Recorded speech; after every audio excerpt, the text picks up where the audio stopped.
else throw up now. That's the first thing everybody heard today, Russ. Yep. You make everyone else throw up now. We were just talking about Styx and REO Speedwagon for a second there. Those first concerts I ever saw. But see, you were lucky because you saw him with Dennis DeYoung as the lead vocalist. Right now it's Larry Gowan, right? It's from yeah, right. And that's not terrible. No, actually, so the concert I just watched on Kello, or it's QELLO, that was in 2010. Is that Dennis DeYoung or not? I don't think it is, right? No, he was gone already. Yeah, Larry Gowan's been with them for a lot of decades. Yeah, I honestly couldn't tell the difference, and I was a Styx fan. He did great. I mean, yeah, that it's just Tommy Shaw, man. That's a funny band. Styx is a funny band. They're really. Well, Shaw's the engine now. Here's the funny thing. I was all for Dennis DeYoung and Styx and everything else. Yeah. And I was unlucky enough to see the Mr. Roboto tour. Oh, yeah. Sure. But I saw it at a place called City Center in New York, right, which you never had concerts at back in the day. It was just for ballet. And when they got off of the Mr. Roboto album, it was great. But I realized at that point they had jumped the shark with Dennis DeYoung. Now with Tommy Shaw, it's much better because Larry Gowan can fill in those couple of Dennis DeYoung songs, but Tommy Shaw is the engine now, and it's better because they're back to their rock roots rather than trying to do like show music. I have an ongoing thing that we should do maybe until the beginning of the regular season. We should look at certain bands and say when they jumped the shark, because Mr. Roboto was when Styx jumped the shark. I mean, I can think like Emerson, Lake and Palmer jumped the shark with their Love Beach album. It's like God, it was like just ready to jump off a bridge. But I think that would be good. We could talk about that. Thank you very much. Much like our demographics right now, I have no idea what you're talking about. Yeah, that's the problem with this plan, Mike. I was thinking that Dan was going to approve this idea. No. He got the most experience in television. I'm sorry. I gotta get my wheelchair. Now the focus group shows our average. If a focus group shows that our average listener is 48 to 52 years old, and that's what we're going for, then yeah, sure, I'm all for it. I will say this. The last thing I'll say on Styx, which is nice, I just saw them at Citi Field. Chuck Panazzo came back out on stage. He only goes on stage once every few shows now because he's had an illness over the years. It's nice to see him, so they still have 3 original members, and they're definitely worth seeing. So Dan, what you're saying is for targeted advertising, we should be getting Viagra as our sponsor? Well, Noel and I had Anthony Weiner on the podcast a few months ago, so I don't think he's going to be coming on anytime too soon, though. Yeah, ask him how. Wait a second. What's that? Did you really have Anthony Weiner on the podcast? Yes, we did. I didn't know that. Yeah, you should listen once in a while. We had Jeremy Roenick too a couple weeks ago. I know you guys have the best podcast on the HockeyBuzz. Oh, we got HockeyBuzz. We also had the Karate Kid on. Ralph Macchio. Ralph Macchio. Man, we've got to find the guys who are doing that podcast and hire them. When you have Ralph back on the show, I want to ask him some Elizabeth Shue questions. Okay. Those guys should be credentialed. That's all I can say. I know. I do have one question, though, and Dan, you can partake in this. In that latest Viagra commercial, they show a woman, and she brings like 12 pieces of luggage. All the guy has is a man purse and his Viagra. And I'm thinking, dude, if that's all you brought, that's gonna be a hell of a vacation. No, it's making her look like she was purchased, not like she's his girlfriend. Yeah. Well, Viagra's so good he can lift those 12 pieces of luggage with the. No, but he doesn't have any luggage. That's the point. He's gonna kick her out right after the Viagra. That's what it looks like. Well, let's not move forward. The Viagra parties in California. That's the thing I heard about. Like where you go in now and they give you Viagra cocktails at these Hollywood parties. That's like where you have drops of Viagra in your drinks. Is that a song by Train? Drops of Viagra. Yeah. What's on the show today? That's an Oasis song, I think. Isn't that an Oasis song? No, that's Champagne Supernova. Believe me, they have plenty of songs about drugs, just not that one. I thought Oasis did drops of Viagra. Anyway, all right. They have plenty of songs about drug use. That's just not one of them. Let's start the show, shall we? Got my big bell. Bong. Right. Bring the bell with me to Toronto. You really get that through, security? All right. Hello, Hockey World. It's Wednesday, September 14th, 2016. I'm Michael Lagello. I'm Dan Petru. I'm Russ Cohen from Sportsology. And I'm Eklund, and you're watching the HockeyBuzzCast on HockeyBuzz.com. This is the podcast that comes to you every Monday through Friday at this time. And today I come to you live from a hotel in downtown Pittsburgh. Underrated city. Really underrated city. It is underrated. I mean, One of my favorites. Yeah, I'm with you, Dan. I'm totally with you. And I grew up in New Jersey, and and then of course Philadelphia, and we call Pittsburgh the other city. But but honestly, this city, I loved coming here for the Stanley Cup Finals. I loved walking around it. It's very manageable. There's everything you need within a couple blocks. Is just perfect. Like they perfect stores that you need. The great bars, great restaurants, and of course a great hockey team. And then today, they have some 60 or so great hockey players hanging out here for 2 days. I have a good slogan for their Chamber of Commerce. It should be Pittsburgh, we're better than Buffalo. Oh, yeah. No. It could be blank. We're better than Buffalo. I mean, just fill it in. Another underrated city. Let's throw that out. No, I like Buffalo. I do like Buffalo. I do too. The thing about Buffalo that makes you know it's a good city is how many players who go there who, like, when they're there, complain about it, but end up living there. Like, they live there because Toronto's so close. I don't know if they live there because they love Buffalo. No. They love Buffalo. Okay. Don't disparage Buffalo. And who's from Buffalo too? So there you go. Yeah, right. I mean, Mike is from Cheektowaga. You know that. Not Buffalo. Anyway, so Cheektowaga. So I'm here today because I wanted to, believe me, if 60 of the greatest hockey players in the world are playing 4 hours from you and you can get credentialed, you go. So I'm here at Team North America. It's really more like 40 in the Czech Republic. Right. Team North America at 3:30 at about 2 hours from now. We'll be taking on the Czech Republic at the arena, which is literally I can hit it with a stone from here. And then at 7, which will feature all of the young guns. Have we heard who's in goal for the Czech Republic today? I have not. Dominic Hasek. This is definitely the game that I play Neuwirth on them, because Neuwirth is the best shot against that kind of team. With that, yes. Neuwirth has the speed to play with them. And he's good when he faces a ton of shots too. Yeah, he is. And he's not a guy for some reason. Like I remember when he was playing in Buffalo, facing 50 shots a night, he looks great. When he went to Long Island, facing 16 shots a night, it's like he wasn't good. He's one of those guys who needs a lot of shots. Right. Yeah, Michael Neuwirth was a member of that exclusive club that when you play well, you get traded. That's right. Yes, Chad Johnson. Who else was in that club?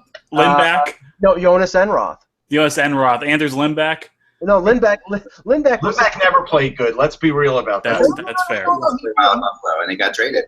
He was traded for Enroth, and then Lindback made Tim Murray's life a living hell the last month of the season because he actually got in front of a few shots. Right. When you see those pillars, like they're sticking up out of the ocean, they're thin and they're about this big and they're wooden and they're like flat. That is Lindback's legs. Lindback has like the craziest. He's like the thinnest person I've ever seen in my life is Lindback, and he does not look like he could possibly be a goalie. And his goalie. Matt Murray's still pretty thin too. Yeah, no, that's for sure. So of course, Matt Murray will be in the first game today. Is he starting, or are they going to start? He's going to start. This is Pittsburgh after all. So starting Hellebuyck. What was that? They're not starting Connor Hellebuyck. I think they would. They were starting Matt Murray. I mean, I think it would be. They got to start Murray in Pittsburgh. Yeah, it's wrong if they did. I mean, this is like Yeah. Makes sense. Has Murray played? Have they all split time so far? 'Cause I haven't seen all the games since I don't get ESPN Ocho. Hasn't played yet. Yeah, okay. Murray played the one game against Team Europe. Gibson played the other game against Team Europe. My guess would be maybe they do play Havoc. I don't know. I really don't know. But I think that they would. I can't imagine that they wouldn't start Murray. I would guess that Murray would play half a game. Havoc would play half a game. Right. I was gonna say maybe they play Murray the first 2 periods just because it's in front of this home crowd. But you have to get Hellebuyck in there because give him a little work. Yeah. Yeah. Exactly. Yeah. So and then the nightcap is as if they planned it. Malkin versus Crosby. Pittsburgh versus the first time they're gonna be back on the ice since they won the Stanley Cup, and they're facing off against each other. That's going to be a blast. I mean, Malkin said he was really looking forward to it. And Malkin, for Malkin to say he's looking forward to anything is surprising. Not exactly, like, I am so excited about this. No, so he's bad, though. This game is bad for Jim Rutherford, and I'll tell you why. All right. Because if Malkin were to score a hat trick or something, so many people in the media will start all of that grumbling about, well, Malkin's got to get out of the shadow of Crosby and all this other stuff. Right. There is going to be some of that, I think. Well, Malkin can guarantee himself first-line ice time by just slashing Sidney Crosby across the wrist, and then he would be the first line. Yeah, I think the interesting thing about this is you're not going to see Team Canada not have to deal with what they had to deal with against the Team USA. This is going to be more of a shootout. I would say these teams aren't going to be killing each other. No. And the North American Czech team, that's a tough one. And what's funny is, I just got to this hotel. I ran downstairs to grab my standard thing for a snack, which is beer nuts. And I ran downstairs to grab some beer nuts, came back up, and on the elevator on the way back up, we went past the spa level, which is like where the workout area is, and into the elevator with me, a very sweaty Finnish guy wearing Finland hockey across him. So they're here scouting. Yeah, that's what's good. Obviously, that's what's going on. So, and I know who that Finnish guy was, but I will not mention his name. Finland looked pretty good last night. Yeah, they did. And you know what? Every tournament they find a way to get a medal, and when it's all said and done, they're clearly not as good as Team USA, Team Canada, right, Sweden, and maybe even North America. But they always find a way to be playing for a medal. I thought they looked good in the third period, but I thought they did. Yeah, but in the first two periods, I thought the U.S. had the better play. Yeah, here's the thing. All right, so here's the debate on that. Was Finland sort of rope-a-doping them and getting off to a slow start, waiting for Team USA to run out of gas, and that's why it ended up that way? Or did they legitimately just start off bad and pick their game when they went, as the game went on? I wasn't quite sure, but again, I'm a little worried about Team USA running out of gas, because in the third period, they were like a boxer holding on for dear life. Yeah. No, you can't play that way for 60 minutes. You just can't. No, you can't, and you can't. Yeah, this is Tortorella's thing, and also you can't play that way when it's this early in the year. Like right, these guys aren't in shape yet to do this, and and it really does set them up for injury when they are doing this, and then they're working this hard and they're not in shape. I mean, they're in shape. No mistake about it. These guys are in shape all year long, but there's a difference. They're not in hockey shape, though. Right. When you're not on the rink it doesn't matter what kind of shape you're in. When you're not on the rink skating, it's a difference. I saw the impossible. They're in shape compared to me. I saw the impossible, though. John Tortorella has fallen in love with Joe Pavelski, which I understand because he's a great all-around player. But Pavelski on that second goal had nothing. He was on the ice way too long, and he was just literally – I've never seen Joe Pavelski so out of gas. I could be wrong, but I'm just telling you, that's what it looked to me. No, I saw that too. It's funny. In a day like now – the way the game is played now with puck possession and speed and all the analytics that you want to get into, it seems like the United States is saying, no, we're going to play 1965 hockey. I was talking to a friend over the weekend, and I said, it seems like this team was built for a Wednesday night in February. Like, this is a really nice NHL team. This is a team to go through the grind of 80 games. This is not a team to win a short tournament. They left so much talent off of it, and I don't know. Especially the blue. I'm not sure which aggravates me more: Tyler Johnson not being on the team, or Shattenkirk and Falk not being on the team. I'm not sure which one aggravates me more, but they both aggravate me. Yeah, the fact that Falk isn't on it is the biggest one to me. That's the one. I agree with that. I just think that that's a complete no-brainer. I mean, Fox one of the few guys that compete with the Canadian defensemen and stuff like that. In my mind, he's that good. So to me, they chose Jack Johnson over Justin Falk, and it's a big mistake. It's 2006 in their heads. Right. It's a mistake that John Tortorella would make because it's one of the guys from his own team. He's looking for that physical edge, but they need better skating defensemen. They do. They left him home, and especially thinking about playing Byfuglien up front. He's one of their best defensive, one of their best skaters in the blue line. And it's just the thing that really aggravates me. Just real quick, the thing that really aggravates me is it seems like with Team USA. And we said this the last Olympics, it doesn't matter how you're playing right now. That's never taken into account. It's always the past. It's always what you've done for me. You're right. I think in the end, though, they'll end up playing Byfuglien on the blue line because of the fact that Falk and Shattenkirk are not there. But the thing is, he's not one of the best defensemen. He's he's not. He's a rover, and that is something that will drive Tortorella insane, and that's probably why he's experimenting with putting him up front because defensively, sometimes Byfuglien is a liability. But that is the issue with that is that, I mean, Byfuglien is what he is. And in the first game against Canada, Byfuglien from the defensive end in the first half of that game was probably their most effective forward. Right. Right. Well, you put him with a stay-at-home defenseman. Right. Put him with your most solid two-way defenseman, whoever you think that is. It changes the way you have to defend against, because if you're just defending 3 forwards and 2 trailing defensemen, it's one thing. But if you're defending 3 forwards and Byfuglien, who's going to be jumping up in the play, that changes everything, and that's why you can't. And also Byfuglien hates playing offense, and you want to keep him. He's one of your keys. I mean, he's the one decision that they made right as opposed to last time. I thought he should have been in the Sochi Olympics too, and now here he is now, and they made that decision right. And to move him off of that spot, it's Chicago made that mistake, and it worked for them. But at the same time, I'll never forget interviewing Byfuglien about that at the Stanley Cup Finals media day. He was sitting alone at a table, and no one was talking to him. I went up to him and talked to him for a long time. I had a really nice conversation with him, and I said, "Really, do you like playing offense?" And he's like, "No, not at all." So I'm not a forward. I'm a defender. And it's like, well, why do you? He said, they put me up there a lot. I'm like, yeah. Why do they think they put them? Well, I can score goals, but he's like, I'd rather score goals coming from the defense part of it. So yeah, it makes sense. I mean, the other two things that I noticed was I felt like that second goal for Quick was awful, and he was a little too sprawling in the third. Like, he hadn't faced enough shots, I guess. Maybe that was the issue. That's what he does when he's not well. Yeah, he overcommits. Right. He did. He overcommitted. And then the other thing is, UC Jokinen provided a blueprint for other teams when he basically dove and got a penalty on Abdelkader. We know he dove. Everybody knows he dove. Yeah. But when the U.S. is going to play the kind of game that they're playing, they're going to be susceptible to those kind of penalties and giving up a lot of power plays. Well, I mean, especially in the third period when they're gassed. Right.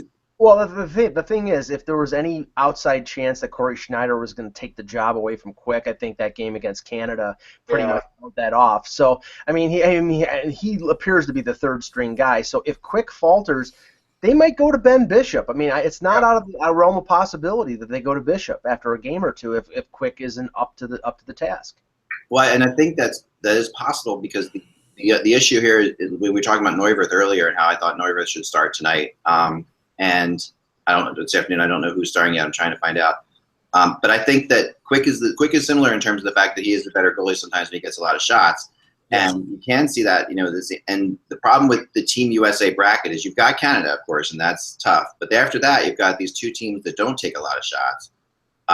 And that could be a problem, and that you could see this as an issue. I think, with North America and the Czech team, I mean, those are teams that Quick, like I said, they match up well against the team that USA put together. I mean, USA put a team together to compete against Canada, but and no one else. Right. It doesn't necessarily work against the other 2 teams in their bracket. So they're going to be able to beat one team, which they might not be able to beat even if they put their best possible team together in Canada. And yet they're, the other 2 teams they should beat, they might have trouble with because of this team that they put together. So I just wish they would worry about themselves, not worry about Canada. Let's put the best team together. Let's put the best collection of talent and skill together, and whatever happens, happens. Well, the report, Eck, is that Neuwirth and Mrazek are going to split the right.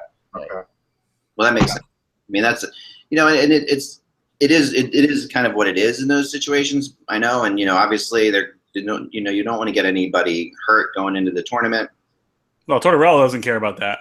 Yeah, I know. I'm glad there's no Islanders on Team USA because those guys are gonna be limping into their training camps. Yeah, they're blocking a lot of shots. Tavares taking shots at people. You can see Tavares is one of the, like I said the other day, Dan, on the show a couple days ago, was that you saw Tavares and Stamkos are 2 guys that were manning up to the pressure of the they're going to be physical. Well, where a lot of these guys in Canada were afraid to be physical. Tavares and Stamkos had no fear. Oh, Tavares is used to getting run. Believe me. Yeah, he's strong. He can run people himself. He's not a slouch when it comes to that. The thing is with that, Eck, is that really this is Tavares and Stamkos' first opportunity internationally. I mean, I know that Tavares made the Olympic team, but he got injured and didn't finish the tournament. And Stamkos missed out on 2010 and 2014. So really, this is their first opportunity to play for their country internationally, and they're key components of that team. So they're going to sell out. They're going to they'll probably be the 2 best players on that team. Here's the question I have for you guys: when you're playing in a meaningless game in the third period, do you want your team blocking as many shots as Team USA was blocking?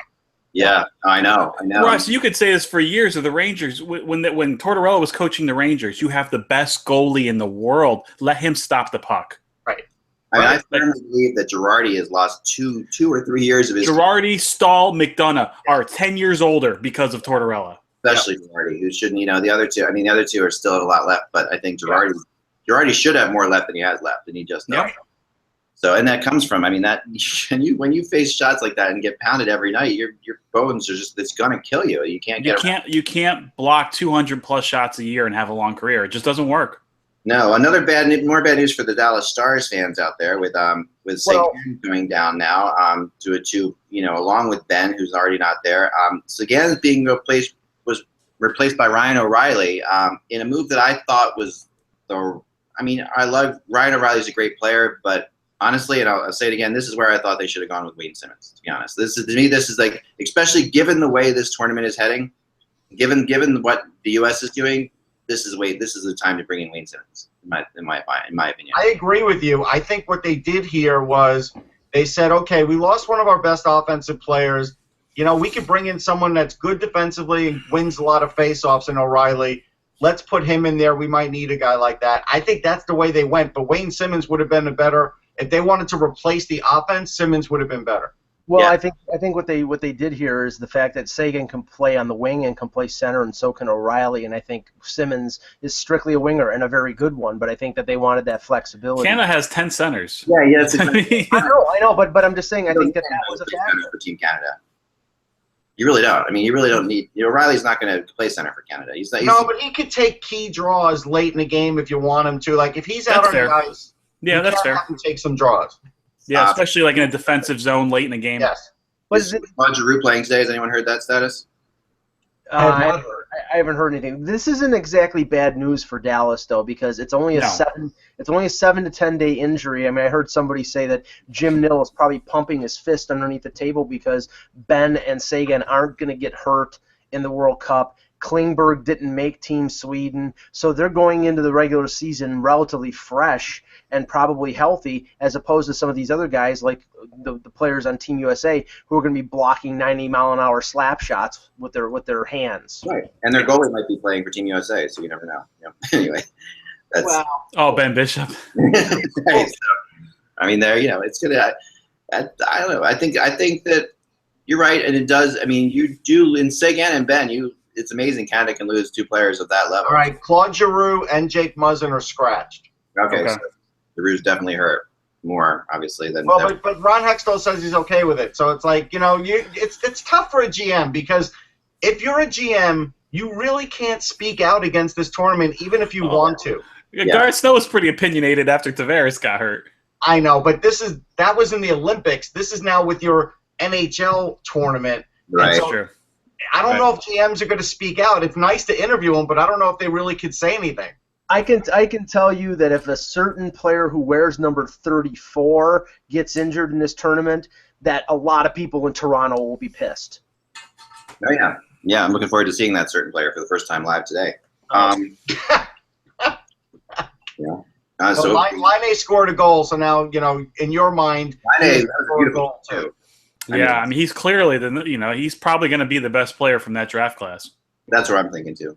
We'll see how it plays out. But this really is, as I said before, this really is Ovechkin and Crosby to me, Laine and Matthews. It really is. It's a matter of you're going to have two different kinds of players. You can say who's better, who's worse, but they really are just different. Mm-hmm. I agree. Matthews got a little Lindros in him, though. He does. Oh yeah. Not the mean Not side. the meanness. No, right. no. No, but the package. The package, the size, I've heard it described as the small player ability with the big player size. And I'll tell you this, and this is, I've seen him a decent amount of times already. I have never seen anybody put down Matthews, knock him off his skates. I've yet to see that. Wow.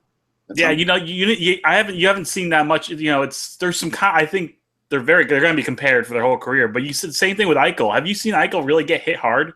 No. Yeah, they're good. They're good size and they're smart. They're very smart players. Once or twice, but to your point, Dan, Eichel is so solid on his skate.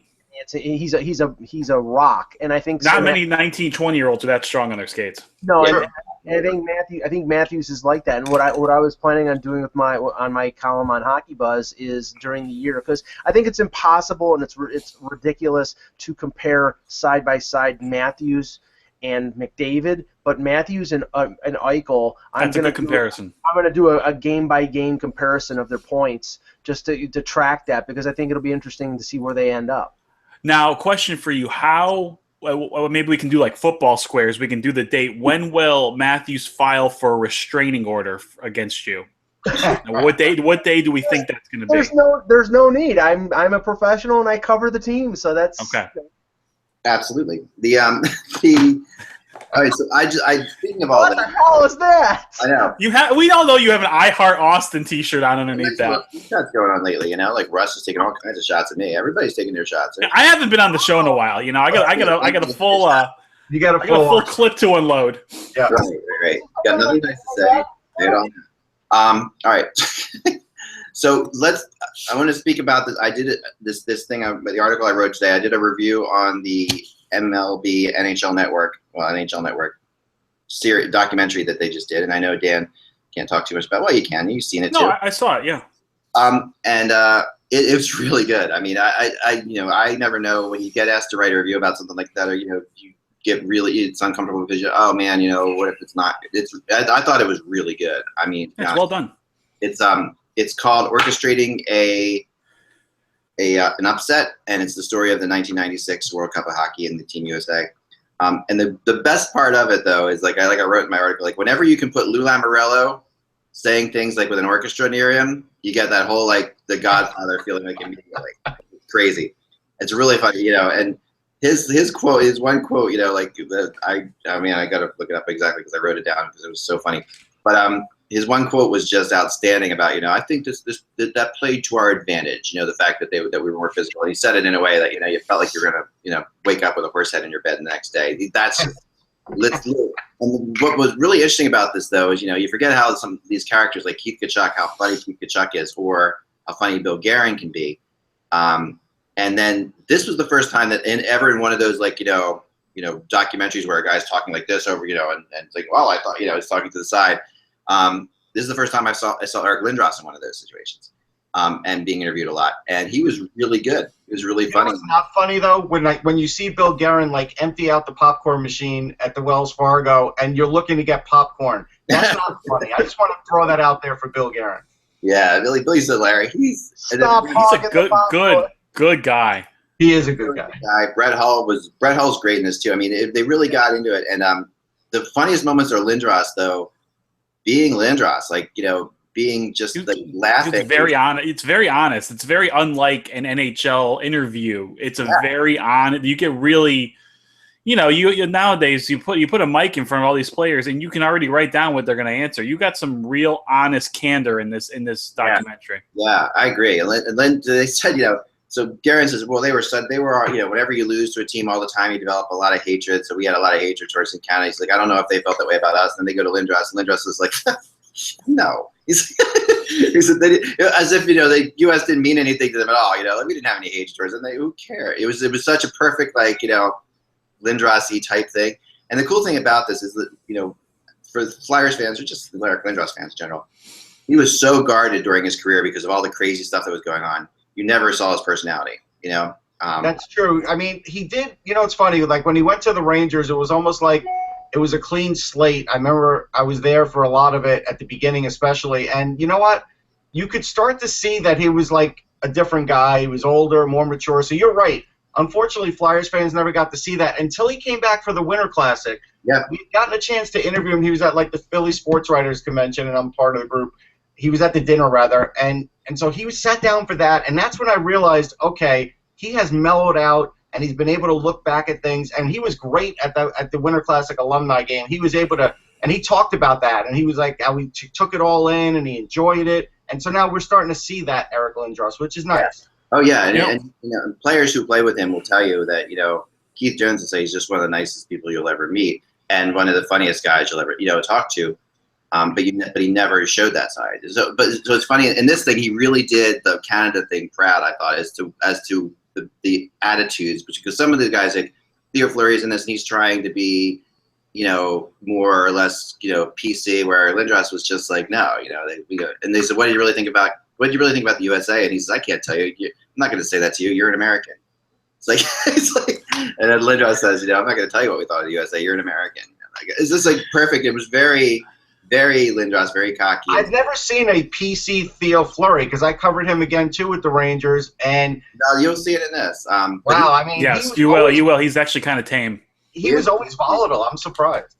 He is pretty tame. Mike Emmerich, of course, does an awesome job as always. And he's throughout this whole thing too. It's just it's on tonight on the NHL Network at 10. Also, if you guys are looking for a good documentary, check out Of Miracle and Men on it's on Netflix. What's it called? Of Miracle and Men, from the Red Army perspective. Oh yes, I haven't seen. Heard about that. It won the Emmy for best sports documentary last year. It was one of ESPN 30s and 30s. It basically covers the rise of Red Army hockey up to the Miracle on Ice, and then the aftermath afterwards, and how hard the players tried to get into the NHL. It's amazing. It's a great watch. It's funny how like how in Hollywood and in the movies you had like Wyatt Earp and Tombstone made at the same time, two movies about the same subject. There was of Miracle and Men, the one that you're referencing, and it was excellent. There was also a movie called Red Army that was made. That was also fantastic. So also very good, yes. I was at the screening for that and spoke to the producer, and I really enjoyed it. Now I'm going to have to see the other one. I did have an edge, though. I was sitting next to Craig Campbell from the Hockey Hall of Fame, and we were going back and forth. When you get someone like that sitting next to you and you with historical perspective, it's not going to be the same for me because he literally knows everything. I'll find out the name of the movie, but there is a movie that Kelly Chase, the former St. Louis Blue enforcer, is involved in. Oh yeah, it's out right now. It's right, that just premiered at the Toronto International. Ice Guardians. Yeah. Noel and I are going to have the producer of the movie on next week, I believe. Yeah, I heard Chase interviewed, and I'm anxious to see it. It sounds like a really, really good film. Yeah, so I just got an email on that one myself. Yeah. It's really there's some good hockey stuff being made right now. We went years without a hockey documentary.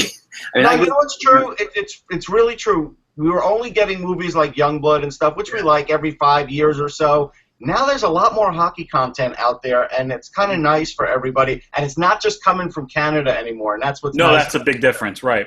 No, that is a big difference, and this really felt like one of those classic NFL films type things. I liked it. Right. I think the way they did it, right.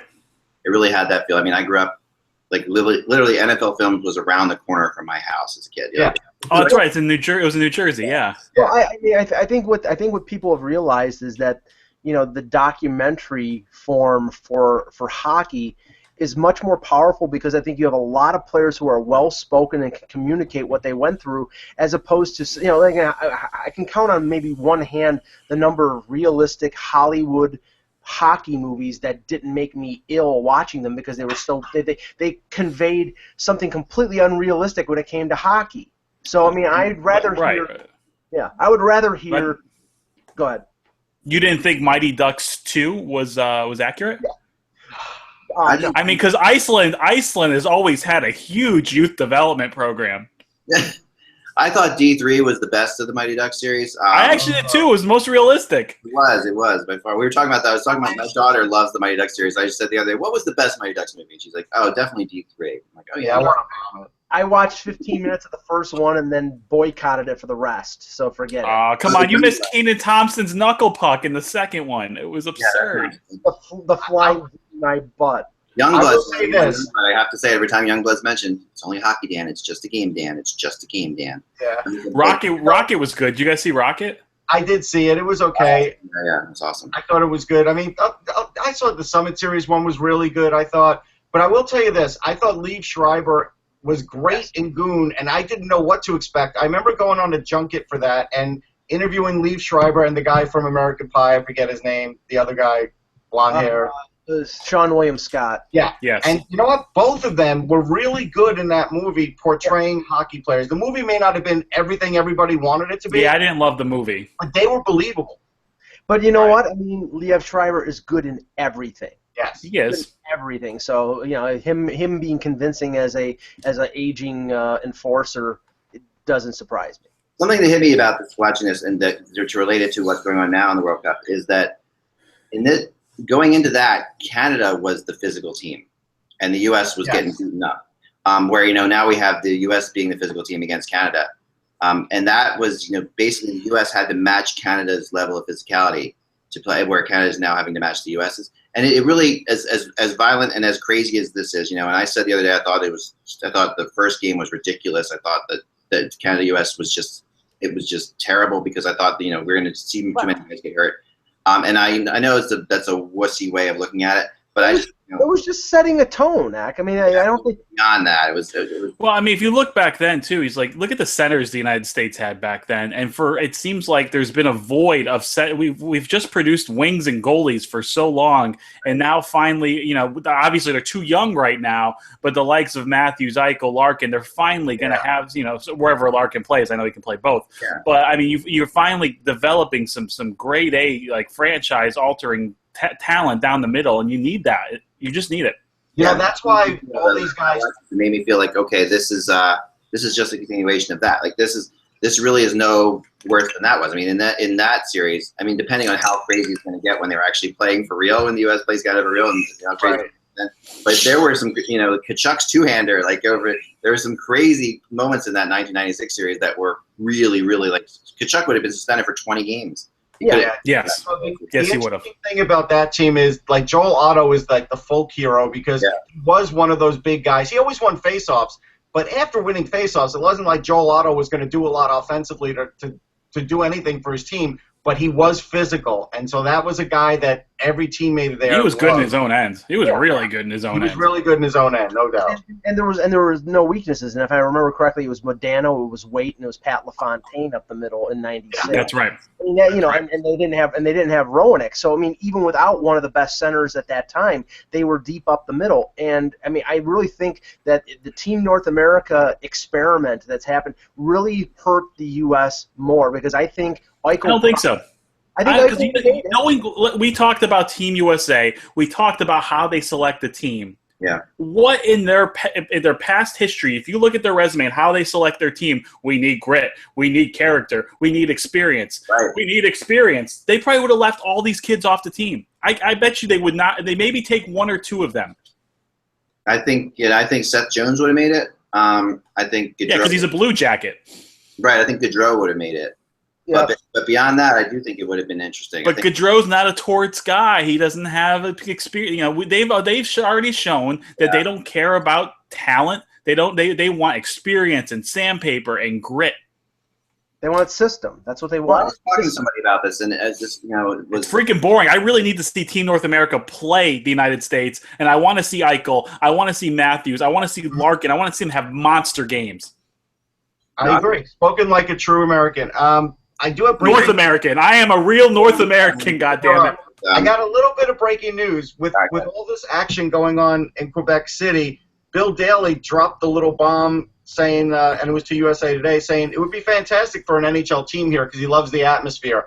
He is just stoking it now.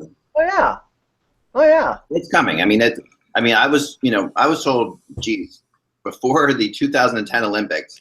And I remember right during then when I was in the training thing for the 2010 Olympics in Chicago. There was 2 weeks there, and while I was there, there was it was the NHL met with Quebec, and they did this whole thing. And I talked to them, and NHL said, "Build the arena. We'll put a team here." They started the arena. They built the arena. And it's coming. It's no question. It's going to go there. It's coming. Yeah.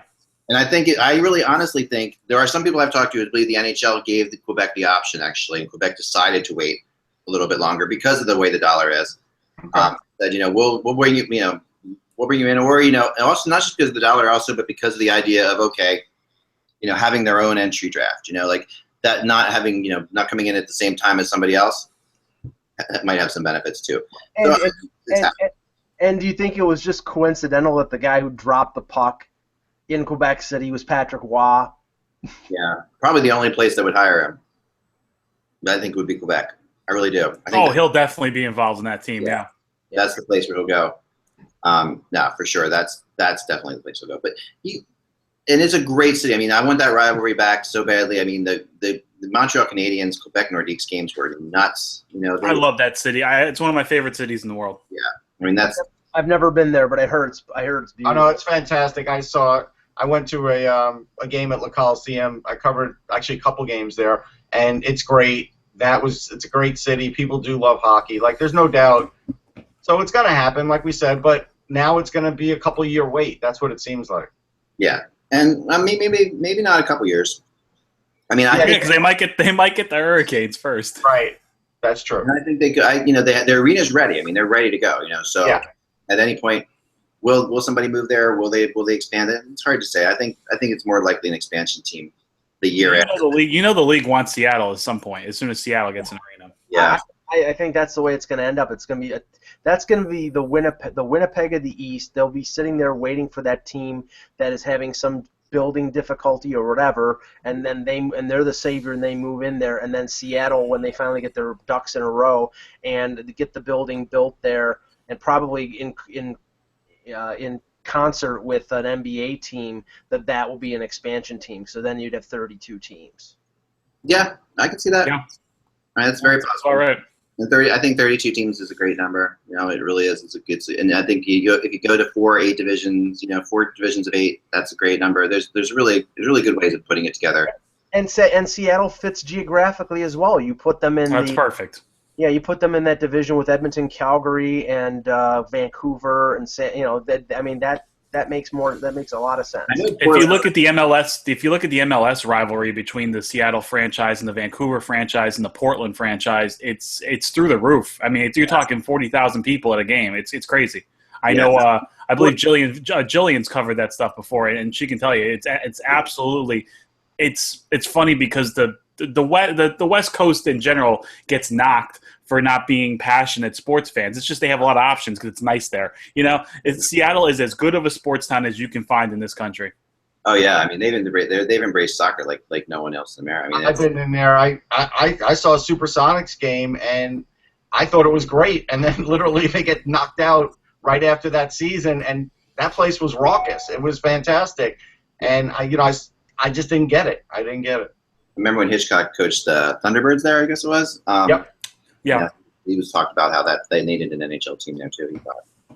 So that's it. Anything else, guys? You guys have on the docket here before I get going over to the other arena? No, I think we're good. Yeah, I thought so too. Okay, so we're going to be back on the air tomorrow, probably later in the day because I'm going to be driving home. But we'll figure all that out later on. Right. And then Friday, we'll be doing a show in the afternoon, later on in the afternoon as well. And then Saturday, I'll be in Toronto. Sunday, Mike will be in Toronto with us. With me and Jillian will be in Toronto. So what we're going to do on Sunday is we're going to try to go to the Scotia Bank, NHL experience or whatever. Bring Kevin Allen over and have like a bubble hockey meetup tournament, which will be fun. There you go. You are all going down, and you're all going down hard. No, you guys. Although I did just get killed three games the other night by my wife in bubble hockey, but she's very good. So it was tough games indeed. And remember to check out the best podcast on the air that Dan and Noah do. One note: Nicholas Grossman, former Flyer, is most likely being invited as a PTO or being signed to a PTO by the Calgary Flames. So, I think he's still an NHL defenseman. So if there was any possibility of Chris Russell going back to Calgary, he's out now. I think that would lower the possibility of that happening. Chris Russell was a good player for the Flyers. I mean, he really was. He was missed. The Flyers missed him, especially at the ends of games, trying to hold leads. Like that was Grossman was a really good defenseman. Good locker room guy too. The only thing is now with Chris Russell, his teams are diminishing quickly. I don't care about the cap space part anymore. Yeah. He needs to make a decision soon, if he's even in the driver's seat anymore. I don't think he's in the driver's seat. No, I don't think he is either. No, he's not. He's become Cody Franson. Yeah, they've tried to keep him. I don't even think he's Cody Franson anymore, Dan, because Cody Franson got a 2-year contract, and he got an August. You're talking That's a true. one. That's true. You're talking a 1-year deal with Chris Russell, and I know that Ek, you had mentioned Montreal and Toronto as possibilities. I think Montreal is a legitimate possibility because I think their defense is so bad. But Toronto, I think Toronto is looking at evaluating their youngsters and finding out what they got in Nikita Zaitsev, who will probably be on the first pairing for Russia tonight against Canada. And I don't think that they're going. I don't think that they're going to sign Russell, or Russell will sign in Toronto if Toronto's plan is to ship him someplace else at the deadline. I think they're going to find out what their young guys can do. Yeah. No. I mean, I think they've got a lot of young guys, and they could use some experience back there in Toronto. That's what I've heard, and that also it doesn't hurt to do their normal thing, which is we talked about before, which is picking him up to trade him at the deadline and get something else for him. So, I mean, he's a perfect deadline acquisition. But he definitely has overplayed his hand. I mean, it's funny how crazy, his agent was right before UFA day. He's got 7 teams and all that, and now he's still. And I feel bad. I feel kind of bad for him, the player, when they get stuck in this kind of thing. I really do, because it's not, it's not the player's fault in all likelihood here. It's more like someone else's fault. Anyway, we'll just leave it there. So guys, remember that the buzz, it is just hockey. We'll talk to you soon.